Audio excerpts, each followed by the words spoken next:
So मला विचारायचं आहे, किती लोकांना शेअर मार्केटची भीती वाटते? Be authentic. भीती वाटते? पार्टनरला हायफाय देऊन सांगा आपण जिवंत आहे. जी गोष्ट मला माहिती नाही त्याच्या बाबतीत भीती वाटणं खूप स्वाभाविक आहे. क्लिअर आहे का?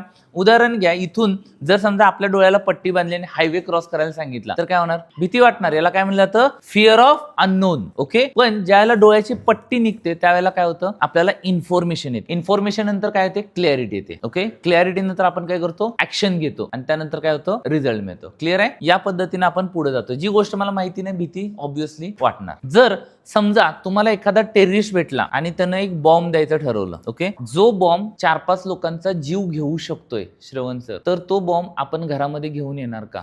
नाही येणार. प्रशांत सर घेऊन येणार. मग मला विचारायचं, तो घरामध्ये LPG गॅस नावाचा बॉम्ब का आणून ठेवलाय आपण? त्यानं पण 4-5 लोकांचा जीव जाईल ना. कंट्रोल्ड आहे. त्याला मी कंट्रोल केला, माझ्या खालच्या फ्लोअरला हे राहतात, त्याने नाही केला तर म्हणजे मी बघा, मी 7व्या फ्लोअरला राहतो, माझ्या खाली 7 लोक आहेत, वर 4 आहेत. मी सगळं केलं आणि खालच्यानं कार्यक्रम केला तरी माझा कार्यक्रम झाला. बरोबर आहे. काही लोक म्हणते सर आमच्या घरात आजकाल गॅस नाहीये, सिलेंडर नाही, आमच्यात पाईपलाईन आहे. मग असं समजा तुमच्या अपार्टमेंटच्या खाली मोठा ॲटम बॉम्ब पुरून ठेवलाय.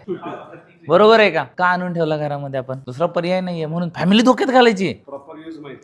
यूज माहिती आहे. बरोबर. आणखीन एक उदाहरण घेऊया. जुने लोक ऍग्री करतील. बघा, पहिल्यांदा इलेक्ट्रिसिटी घरात येत होती तेव्हा लोक घाबरत होते, यानं जीव जाईल. आज असं कुठलं घर आहे का ज्या घरात इलेक्ट्रिसिटी नाहीये? सगळ्या घरात आहे. आता तिसरं उदाहरण बघू. या जगातलं सगळ्यात रिस्की व्हेकल मध्ये, ज्याच्यामध्ये जीव जाण्याचे चान्सेस काय आहेत? सगळ्यात जास्त आहेत आणि प्रत्येक वर्षी सगळ्यात जास्त लोक मरतात. त्या व्हेकल मध्ये बसायची संधी मिळाली तर किती लोक बसणार का? त्या व्हेकलचं नाव काय माहितीये का? गुगल करा, लक्षात येईल. It's a 2 wheeler. म्हणजे बघा, या 3 गोष्टींमध्ये LPG गॅस असू दे, इलेक्ट्रिसिटी असू दे किंवा 2 व्हीलर असू दे, याच्यामध्ये जीव जाण्याचे चान्सेस होते. तरी पण तुम्ही या गोष्टी शिकल्या, मास्टर घेतली आणि त्याच्यामध्ये काय करताय? आता स्मूथली काय करताय? ऑपरेट करताय. आणि बऱ्याचशा लोकांना आता वाटत पण नाही की याच्यामध्ये काही रिस्क. बरोबर आहे का? मग पार्टनरला हायफाय द्या. म्हणजे हे जर आपण मास्टर करू शकतो तर शेअर मार्केट पण करू शकतोय. Agree disagree? आणि आणखीन एकदा हायफाय देऊन सांगा, शेअर मार्केटमध्ये जीव जात नाही. गेले तर काय जातील? जास्तीत जास्त पैसे जातील. आणि आपल्याला लहानपणापासून शिकवलंय काय? सर सलामत तो. क्लिअर आहे का? अशीच इन्फॉर्मेशन जर तुम्हाला हवी असेल तर आमचा मास्टर क्लास जॉईन करण्यासाठी आता लगेच खाली दिलेल्या नंबरवरती कॉल करा आणि आपली सीट रिझर्व्ह करा.